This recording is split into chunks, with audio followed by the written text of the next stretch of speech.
Illegal মাইগ্রেশনের পরিমাণ কমাতে British সরকার ব্যাপক কঠোর অবস্থানে রয়েছে। হোম সেক্রেটারি ইভেট কুপার বলেছেন যে ছোট নৌকা সংকট বন্ধ করার পরিকল্পনার অংশ হিসেবে যুক্তরাজ্যে অবৈধভাবে অভিবাসীদেরকে নিয়োগ করা রেস্তোরাঁ, বিল্ডিং ফার্ম এবং অন্যান্য সংস্থাগুলোর বিরুদ্ধে অভিযান আরও বাড়ানো হবে। হোম সেক্রেটারি জোর দিয়ে জানান, ক্রস চ্যানেল ক্রসিংগুলোতে জড়িত থাকা অপরাধ চক্রের বিরুদ্ধে আরও অভিযান চালানো হবে।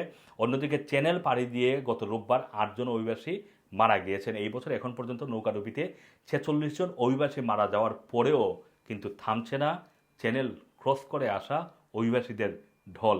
এতে ইংলিশ চ্যানেল ক্রসিংয়ের ইস্যুটি আবারও সামনে এসেছে। এদিকে কালাই, মানে ফ্রান্সের অংশের কালাই যে সিটিটি এই একেবারেই ইংলিশ চ্যানেলের পাড়ে অবস্থিত, সেখানকার মেয়র সহ ফ্রান্সের অনেকেই ব্রিটেনের মাইগ্রেশন সিস্টেমের সমালোচনা করেছেন। তারা বলছেন যে যুক্তরাজ্যে অভিবাসীদেরকে ইউনিভার্সাল আইডি কার্ড দেওয়ার সিস্টেম নেই, এতে অন্যান্য ইউরোপীয় দেশের তুলনায় এখানে অভিবাসীরা খুব সহজে অবৈধভাবে কাজ করতে পারে। এদিকে মিসেস কুপার জানিয়েছেন, যুক্তরাজ্যে অবৈধভাবে অভিবাসীরা কোনো ধরনের বেনিফিট দাবি করতে পারে না। ইলিগ্যাল ওয়ার্কারদের বিরুদ্ধে আরও শক্তিশালী পদক্ষেপ প্রয়োগ করা দরকার। এতে নিয়োগকর্তা সহ অভিবাসীদেরকে মডার্ন স্লেভারির শিকার পরিণত করা ক্রাইম গ্যাংগুলোকে ধরা হবে।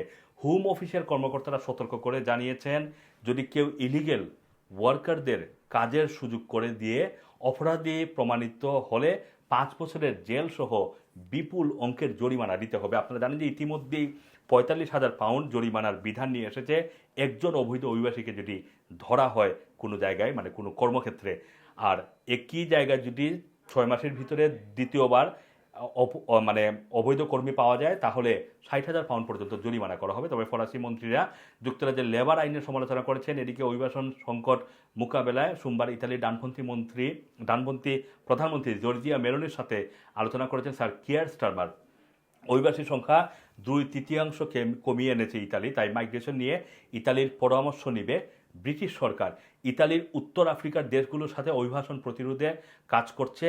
এসব দেশের সাথে কাজ করে হিউম্যান ট্রাফিকিং গ্যাংগুলোকে মোকাবেলা করতে সক্ষম হয়েছে ইতালি। পাশাপাশি অবৈধ অভিবাসীদের দ্রুত ফেরত পাঠাতে পারছে ইতালীয় কর্তৃপক্ষ।